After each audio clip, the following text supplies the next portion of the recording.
दोस्तों, मैं स्मित शर्मा आपका अपने चैनल में स्वागत करती हूँ। मित्रों, आज मैं आपके लिए शंकर भगवान की एक सत्य कथा लेकर आई हूँ। आपको मेरी कथा अच्छी लगे तो आप प्लीज़ मेरे चैनल को लाइक कीजिएगा, सब्सक्राइब कीजिएगा। कथा सुनिए। ये कथा वहाँ की है जहाँ हरिद्वार से आगे गौमुख एक स्थान है उत्तरांचल में, आपने सुना होगा, जहाँ लोग कांवड़ लेने भी जाते हैं, जल लेने भी वहाँ जाते हैं, जो हरिद्वार से आगे जाते हैं। तो वहाँ एक शिव जी का बहुत विशाल मंदिर है, प्राचीन। उसमें भगवान शिव की सेवा करने के लिए संत रहते हैं। वो ऊंचे पर है, पहाड़ पर है, इसलिए वहाँ जो संत रहते हैं उनके अनाज की व्यवस्था रहती है, स्टॉक रहता है, स्टोर रूम बना रखा है, खाने पीने की व्यवस्था रहती है। तो वहाँ जो मेन संत थे, गुरु, वो कह रहे थे मैं घूमने जाऊँगा थोड़ा भ्रमण करने के लिए, और अपने चेले से कहा तुम शिव जी की सेवा करना और भोजन दोनों टाइम बनाया करना, और भोजन शंकर भगवान को भोग लगाने के बाद ही ग्रहण किया करना। वो बोला ठीक है, गुरु जी से बोला ठीक है प्रभु। तो वो चले गए 1 महीने का टाइम देकर, और उसमें राशन पानी था, कई महीने का इकट्ठा कर रखा था उन्होंने। तो जब वो गुरु जी चले गए तो चेले ने भोजन बनाया। उसने 2 लोगों का भोजन बनाया, एक अपना, एक शिव जी का। 2 थालियाँ तैयार की, और गुरु जी ने कहा था कि आप पहले भगवान को भोग लगाना, बाद में खाना। तो वो मंदिर में थाली सजा कर ले गया और शिव जी की मूर्ति के आगे उसने थाली रख दी और कहा प्रभु भोग लगाइए, प्रभु भोग लगाइए, खाना खाइए। और प्रभु मूर्ति थी, क्या खाना खाते हो?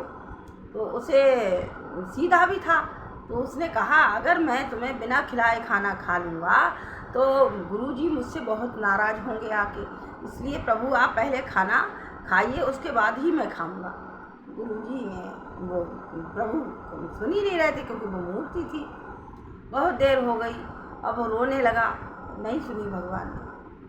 तभी कहा कोई बात नहीं है भगवान, नहीं खाओ, तुम्हें मंजूर नहीं है कि मैं खाना खाऊं, तो कोई बात नहीं, तुम भी मत खाओ, मैं भी नहीं खाता हूँ, भूखा रहूँगा।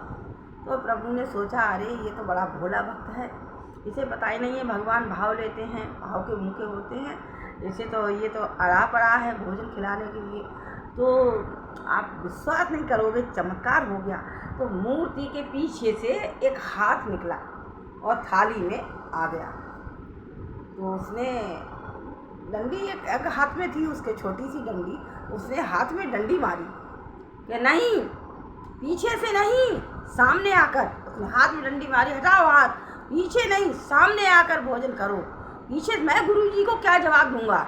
मैं जब तक देख नहीं लूँगा कि आपने भोजन किया तब तक मैं कैसे जवाब दूंगा? नहीं प्रभु, ये नहीं चलेगा, पीछे से नहीं, आगे से, सामने सामने आकर आप भोजन ग्रहण कीजिए। प्रभु ने कहा अरे ये तो बड़ा भोला भक्त है। तो प्रभु उसके लिए रोने पीटने के बाद प्रकट हो गए और उन्होंने उसके सामने भोजन किया। वो खुश हो गया, चलो प्रभु अब आपने भोजन किया, अब मैं भी कर लेता हूँ। तो वो चला गया फिर अपनी कुटी में, उसने भी भोजन किया। इसी तरह सुबह शाम 1 महीने तक उसका ये चलता रहा। और 1 महीने के बाद जब गुरु जी आए तो राशन मतलब डबल खर्च हुआ, क्योंकि गुरुजी को तो भोग लगा के वही थाली खा लिया करते थे गुरुजी, और इसने वो शिव जी को भोग लगाने के बाद वही थाली आपस में खा लेते थे। और इस भोला भक्त ने प्रभु को वो भोजन खिलाया और अपने लिए अलग थाली बनाई। इस प्रकार अनाज जो था डबल खर्च हुआ 1 महीने में। गुरुजी आए तो उन्होंने स्टोर रूम को देखा और उन्होंने कहा अरे भोला, तूने सारा अनाज खर्च कर दिया क्या, बेच दिया था? बोले नहीं गुरुजी, मैं बेच क्यों देता, आपने ही तो कहा था कि पहले गुरुजी को बना के खिलाना और बाद में खुद खाना। तो आप अपने आप ही हिसाब लगा लीजिएगा कि दोनों टाइम भोजन करेंगे 2 लोग तो कितना खर्च होगा। तो बोला बेवकूफ़ कहीं के, भगवान क्या खाते हैं? भगवान के आगे तो थाली रखा लेते हैं, घंटी बजा देते हैं, भगवान भाव ले लेते हैं, फिर आके वही भोजन हम लोग कर लेते हैं। तो बोले नहीं गुरुजी, मैंने तो भगवान को खिलाया था। बोले झूठ बोलता है, सच बोल। बोले नहीं, मैं झूठ बिल्कुल नहीं बोल रहा हूँ, मैं बिल्कुल सच कह रहा हूँ। बोले सच कह रहा है तू?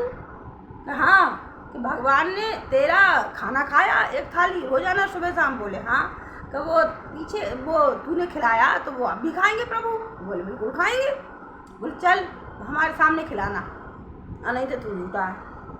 तो वो गए, उन्हें पता थी प्रभु खाएंगे ही नहीं, ये झूठ बोल रहा है। अब वो अपना सच्चा भक्त था, वो भोला था, सीधा था, कहते नहीं भगवान सीधे को ही मिलते हैं। अब वो गया वहाँ और प्रभु के आगे उसने थाली रखी और प्रभु से कहा प्रभु लो आओ खाओ। अब प्रभु आए ही नहीं, गुरु जी पीछे खड़े। अब वो रोने लगा खूब जोर जोर से, अरे गुरुजी, अरे भगवान प्रभु, गुरुजी मुझे झूठा साबित कर देंगे ये गुरुजी, अब मैं क्या करूं, मुझे चोर साबित कर देंगे, प्रभु जल्दी आओ जल्दी आओ। और जैसे रोजाना भोजन करते थे वैसे भोजन करो प्रभु, मैं चोर बन जाऊंगा, मैं चोर बन जाऊंगा, प्रभु जल्दी आओ। अब वो बहुत रोए, आंसुओं से रोए। तभी भगवान ने फिर उसी तरीके से एक हाथ निकाला, पीछे से थाली में रख दिया। उसने फिर हाथ में वही छड़ी मारी, नहीं प्रभु पीछे से नहीं, सामने प्रकट होकर, सामने प्रकट होकर, प्रभु पीछे से नहीं सामने प्रकट होकर। तो बोले सामने प्रकट होकर, पीछे से नहीं। तो बोले तेरे गुरुजी खड़े हैं इसलिए मैं नहीं आ रहा हूँ। बोले नहीं आना पड़ेगा आपको, नहीं आना पड़ेगा आपको। अब वो खूब रोए चिल्लाए। फिर वो प्रभु आए, प्रकट हो गए, भोजन किया। और फिर जो गुरुजी जो थे उस जो भोला शिष्य को छोड़ के गए थे वहीं उसके चरणों में गिर गए और उससे कहा तू आज से मेरा गुरु, मैं आज से तेरा चेला। अरे मुझे पता ही नहीं था, मैं तो इतना ज्ञानवान होशियार हूँ, ज्ञानवान को नहीं भोले को भगवान मिलते हैं और तेरी वजह से आज भगवान का मुझे भी दर्शन हो गया। लाख लाख शुक्र है भोला, तुझ पर लाख लाख शुक्र है, तूने भगवान का दर्शन करा दिया मुझे, तूने मुझे भगवान का दर्शन करा दिया, तेरी वजह से आज मुझे भी शिव का दर्शन हो गया। इस तरीके से अगर हम भोले मन से भगवान का भजन करेंगे तो जैसे उस भोला को भगवान का दर्शन हुआ वैसे हमें और आपको भी प्रभु शिव का दर्शन होगा। कहानी कैसी लगी बताइएगा।